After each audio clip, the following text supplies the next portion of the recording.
ঠিক আছে, এখানে ডিসকাস করব যেটা হচ্ছে ইন্ট্রোডাকশন টু কোয়ান্টাম মেকানিক্স, কিভাবে কোয়ান্টাম মেকানিক্স এর শুরু হলো সেই সব জিনিসগুলো আমি ডিসকাস করব। বেশি কিছু নাই, জাস্ট একটা ইন্ট্রোডাকশন হবে, তেমন কিছু হবে না, ইন্ট্রোডাকশন টাইপের হবে। আমি কিছু জিনিস বলবো, সেই জিনিসগুলো নিয়ে জাস্ট একটা মানে ধারণা হবে, কোয়ান্টাম মেকানিক্স শুরু করার আগে একটু ধারণা হবে যে কেমন ভাবে আমরা জিনিসটা কিভাবে আলি এত দূর, সেই জিনিসটা আমরা ধারণা পাবো। প্রথমত যে ইন্ট্রোডাকশন কোয়ান্টাম মেকানিক্স কেমন হবে, যে আগের সময় গ্রিক ফিলোসোফার মানে একদিক থেকে ভাবা যেত সিভিলাইজেশনের দিক থেকে গ্রিক সিভিলাইজেশন অনেক বেটার ছিল সেই সময়। তখনই তারা ভাবিত যে কেমন কিভাবে এই ম্যাটার কেমন ভাবে, নেচার কেমন ভাবে আছে, ম্যাটার গুলা কেমন ভাবে তৈরি, সেই সব জিনিসগুলো নিয়ে আগের থেকেই তারা ভাবতো। কারণ তাদের সিভিলাইজ অনেকটা সিভিলাইজ হলেই তো এইসব জিনিসগুলো ভাববার টাইম পাওয়া যাবে, তাছাড়া মানে তাছাড়া ফিরে পাওয়া যাবে তখনকার তখনকার সময় গ্রিক ফিলোসোফার। তো মানে ম্যাটারের যে নেচারটা কেমন, এখন একটা পিস কেমন ভাবে তৈরি, কিভাবে সেটা তৈরি, সেই সব জিনিসগুলো নিয়ে অনেক কিছু প্রশ্ন জাগে এবং তারা প্রশ্নের উত্তর দেয়। যেমন ডেমোক্রিটাস অ্যাটমস নামে একটা বলেছিল যে যদি আমরা কিছু একটা পিস, যে কোনো একটা পিসকে যদি আমরা বারবার সেটাকে যদি স্প্লিট করি তাহলে এক সময় একটা স্লাইট একটা ছোট মানে ওর থেকে ছোট কোনো পাওয়া যাবে না। সেটা ডেমোক্রিটাস বলেছিল। এরিস্টটল বলেছিল ওইটার কোনো লিমিট নাই, যতটা আমরা স্প্লিট করতে পারি মানে যতটা আমরা ভাঙতে পারি সেই জিনিসটা, যদি একটা পাথরের টুকরো লই এবং এমন ভাঙতে থাকি সেটা কতক্ষণ পর্যন্ত ভাঙতে পারি সেটার একটা নিয়ম আছে। নিয়ম নেই কি মানে কতটা ভাঙতে পারি, এটা কোনো লিমিট নেই, সেটা বলেছিল অ্যারিস্টটল। ঠিক আছে, মানে সিম্পল আমি উদাহরণ নিয়ে বলছি। তারপরে সিলভার থেকে যেমন যে সিলভার থেকে যে সোনা, এজি থেকে ইউ, এইটার সন্ধান তখনকার সময় একটা ফ্যাসিনেটিং জিনিস ছিল যে আমরা সিলভার থেকে সোনা তৈরি করব। তো সেই ফ্যাসিনেটিং জিনিসটাকে এইটার থেকেই তৈরি হয়ে গেল মানে কোয়ান্টাম মেকানিক্স, অনেক অনেক বিজ্ঞানের তৈরি হয়েছে, মানে আমরা চাহিদা পূরণ করতে যাই এইসব জিনিসগুলো তৈরি করেছি। যেমন 1803 সালে, 1803 খ্রিস্টাব্দে হবে বা সাল বলতে পারি, জন ডাল্টন বলছে যে ম্যাটার অনেকগুলা অ্যাটম নিয়ে তৈরি এবং প্রত্যেকটা অ্যাটম আইডেন্টিক্যাল হবে ওই ওই যে ম্যাটেরিয়ালটার ভিতরে, ওই ম্যাটেরিয়ালটার ভিতরে যতগুলো অ্যাটম আছে সবগুলো আইডেন্টিক্যাল হবে এবং different different material different atom নিয়ে তৈরি। ঠিক আছে, এইটার থেকে ডিফারেন্ট ওয়েট, তার থেকে অ্যাটমিক ওয়েট একটা চলে এলো এবং বলেছিল যে অ্যাটম গুলা একটা কম্বাইনে তৈরি। ঠিক আছে, কম্বাইন মানে কেমন একটা রেশিওতে কম্বাইন হয়ে আছে অ্যাটম বা মলিকুল, মানে অ্যাটম গুলা যেটা থাকে যেমন অ্যাটম, একটা অ্যাটম নিয়ে মলিকুল। তো একটা রেশিওতে থাকবে, কেমনটা নয় যে যেমন তেমন রেশিওতে থাকবে, সেটা বলেছিল ডাল্টন। তারপরে 1897-এ যে থমসন যে একটা এক্সপেরিমেন্ট করছে, সেখানে এক্সপেরিমেন্টে দেখা যাচ্ছে যে এক্সপেরিমেন্টে কি দেখা যাচ্ছে এক্সপেরিমেন্টে দেখা যাচ্ছে যে কেমন ভাবে কেমন ভাবে এইখানে যদি আমি ইলেকট্রিক ফিল্ড দেওয়া হয় তাহলে এই দিক থেকে নেগেটিভ চার্জ, এই যে ভিতরে আছে হাইড্রোজেন গ্যাস, এই দিক থেকে নেগেটিভ চার্জ যখন সেটা যাচ্ছে তখন সেই নেগেটিভ চার্জটা ঠিক ওই দিকে চলে যাচ্ছে। মানে এটা সেন্স করতে পারছে, মানে এখানে একটা নেগেটিভ চার্জ কিছু আছে বলেই তো সেটা ওইদিকে যাচ্ছে এবং সেখান থেকে যে থমসন ইলেকট্রনকে খুঁজে পাচ্ছে। তারপরে প্লাম পুডিং মডেল দেওয়া আছে এখান থেকে যে ইলেকট্রন মানে প্লাম পুডিং মডেল মডেল মানে কেমন, যেমন তরমুজ থাকে, তরমুজের ভিতরে কেমন থাকে জিনিসগুলা, দানাগুলো কেমন থাকে, বলছে সেই রকমই ভাবে ভাবে বলছে আছে ইয়েটা।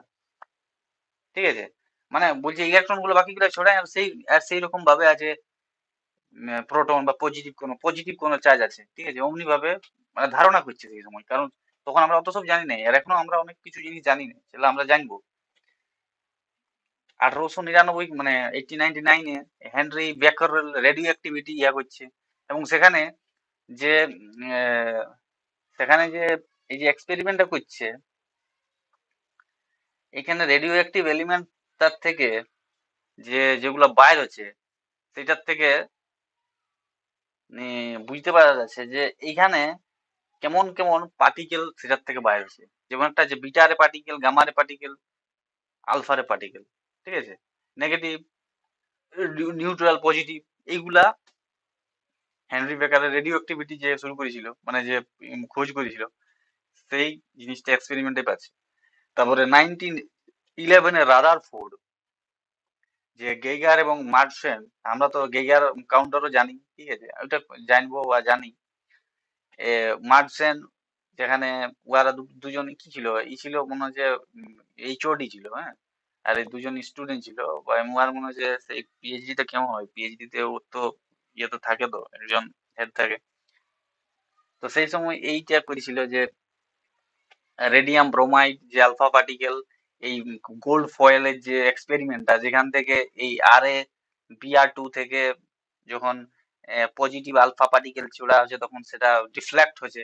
এই ডিফ্লেক্ট হওয়ার থেকেই আমরা খোঁজা পাচ্ছি যে নিউক্লিয়াসটা ভিতরে আছে, মানে প্রোটন যে প্রোটন বলছে সেটা মানে নিউক্লিয়াসের ভিতরে, মানে নিউক্লিয়াসটা একটা সামান্য এতটুকু জায়গার মধ্যে আছে, ঠিক আছে, বা এতটুকু জায়গার মধ্যে সব ভরগুলো আছে। সেটা পরে সেটা মানে পরে জানতে পারছি জিনিসটা, ঠিক আছে। মানে তখনকার সময় অতটাই ধারণা ছিল। পরে জেমস চ্যাডউইকে নিয়ে এলো নিউট্রন প্রোটন, তখন বুঝতে পারলো যে শুধু প্রোটন নাকি নিউক্লিয়াসে ও নিউট্রনও আছে। এবং এই পর থেকে যেমন আমরা একটা বলতে পারি যে তাহলে ইলেকট্রন প্রোটন নিউট্রন আর এই তিনটা কি বিল্ডিং ব্লক। তো এদিক থেকে বলা যায় ইলেকট্রনটা বিল্ডিং ব্লক বটে, কিন্তু প্রোটন নিউট্রন গুলা লই, কারণ লই মানে কি পাওয়া গেছে যে কোয়ার্ক বটে, ওয়ার ভিতরে আবার স্ট্রিংও আছে। তাহলে সেই হিসাবে তো একটা বিগ কোয়েশ্চেন চলে আসছে না। এবং এই এই আমি জাস্ট ইন্ট্রোডাকশন দিচ্ছি এখানে, এখান থেকেই অনেক কিছু জিনিস বাইর হবে, যেটা হচ্ছে দুটা কোয়েশ্চেন বাইর হচ্ছে, হ্যাঁ। মানে এই অতগুলো যে এক্সপেরিমেন্ট করা হয়েছে না, এই এক্সপেরিমেন্ট গুলো থেকে দুটা কোয়েশ্চেন বাইর হয়েছে, এই দুটা কোয়েশ্চেন থেকে দুটা ফিজিক্সের দুটা ব্রাঞ্চ তৈরি হয়ে যাবে।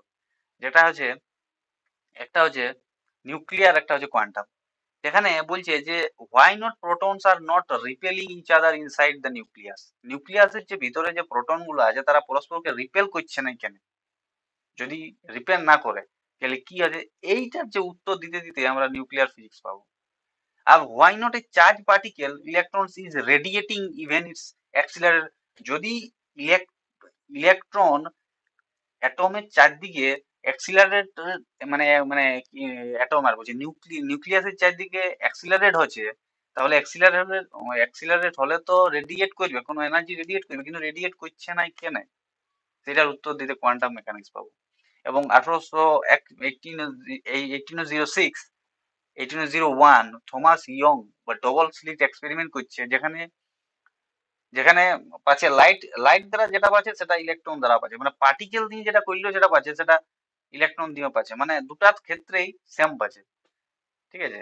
এইটার আমি অনেক আরো আরো অনেক কিছু বলবো, এটা জাস্ট আমি ইন্ট্রোডাকশন টাইপের। তারপরে ব্ল্যাক বডি রেডিয়েশন, যেখানে প্ল্যাঙ্ক একটা এনার্জি মুড কে ইয়া করছে, যে কেমন এনার্জি, যে এনার্জি মুড থাকে, মানে এনার্জি কন্টিনিউয়াস থাকে না, এনার্জি এমনটা নয় যে এনার্জি কন্টিনিউয়াস আছে। এবং এখানে সে কোয়ান্টার একটা ধারণা করছে যে E is equal to H nu, হ্যাঁ। আর E is equal to H nu, আর এখানে যে এইটার মাধ্যমে কি বলছে যে এটা যে ডিসক্রিট এনার্জি, ডিসক্রিট। কিন্তু এটা বলা যায় যে আইজ্যাক যে নিউটন ছিল সেটা খুব আগে এটা ধারণাটা করেছিল, যেমন কর্পাসকুলার যে থিওরি ছিল সেখানে বলেছিল যে পার্টিকেল হিসাবে আলো আসছে, ঠিক আছে, মানে একটা পার্টিকেল হিসাবে। হাইগেন তারপরে ওয়েবস এর এটা বলেছিল। তো এইরকমই, যেমন বলা যায় যে ফটো ইলেকট্রিক ইফেক্ট, এই কেন ফটো ইলেকট্রিক ইফেক্টটা কেমন এটা আমি বলিনি। ফটো ইলেকট্রিক ইফেক্টটা কেমন, যখন লাইট বা বলছে যে যদি ইউভি রে পড়ে তাহলে সেটা একটা সার্টেন ফ্রিকোয়েন্সি, থ্রেশহোল্ড ফ্রিকোয়েন্সি পরেই সেখান থেকে ওই মেটাল সারফেসটা থেকে, ওরা মেটাল সারফেস যদি ইউভি রে পড়ে বা ইউভি লাইট পড়ে বা যে কোনো একটা লাইট পড়ে, যেখানে সার্টেন একটা ফ্রিকোয়েন্সিতে যদি থ্রেশহোল্ড ফ্রিকোয়েন্সিতে আমরা দিই তাহলে সেখান থেকে ওই মেটালটা থেকে ইলেকট্রন বাইর হবে, ইন্টেন্সিটির উপর কোনো নির্ভর করবে না। মানে এখানে একটা বড় ভালো ধরনের উত্তর পাওয়া যাবে, যেটা হচ্ছে যে ওয়ার্ক ফাংশন, যেটা ফাই equal to h h nu nought হয়, এই নিউ নট, এই এইটার থেকে মানে কি ওয়ান ফোটন ওয়ান ইলেকট্রন, মানে একটা ফোটন একটা ইলেকট্রন। কেমন জিনিসটা কেমন, যদি আমি বলি যে আমি 3 ইভি মানে এনার্জি দিচ্ছি, তাহলে 3 ইভির ইলেকট্রনটা বাইরে হবে। এমনটা নয় যে মানে আমি দুটা ফোটন দিচ্ছি তাহলে 1.5 1.5, না এটা হবে না। এইটা হবে, এইটা হবে, কিন্তু ইলেকট্রনটা বাইরে হবে না। যদি এটা হয়ে যায় যে 1.5 দিলাম তারপরে 1.5, মানে সেখানে যদি ইলেকট্রনটা নিজেকে নিয়ে এলেই, মানে যে এনার্জিটা, যে ফোটনের যে একটা ফোটনটা এনার্জি হিসাবে আছে, এই ফোটনের যদি এটা নিয়ে এলেই তাহলে সেটা কোয়ান্টাম ইফেক্ট হয়ে যাবে তখন, ঠিক আছে, এই কোয়ান্টাম ইফেক্ট। তারপরে মানে এটার থেকে কোয়ান্টাম ইফেক্ট এলো। তারপরে 1921-এ লুইস ডি ব্রগলি 24 বটে, 24 লুইস ব্রগলি হাইপোথেসিস ইয়া করছে। হাইপোথেসিসটা কেমন যে পিটার ডিভাই বলছে যে হাইপোথেসিস যদি আমরা পিএইচডি যারা করে তাদেরকে যদি ইয়া দেওয়া হয় তাহলে তো হবে না। বলছিল ওয়েব মেটা দুটা একই একই বটে, বুঝতে পেরেছি। সেই হিসাবে এটার উপর একটা বিবাদ ছিল, তাকে দেই নেই মনে হয়েছে।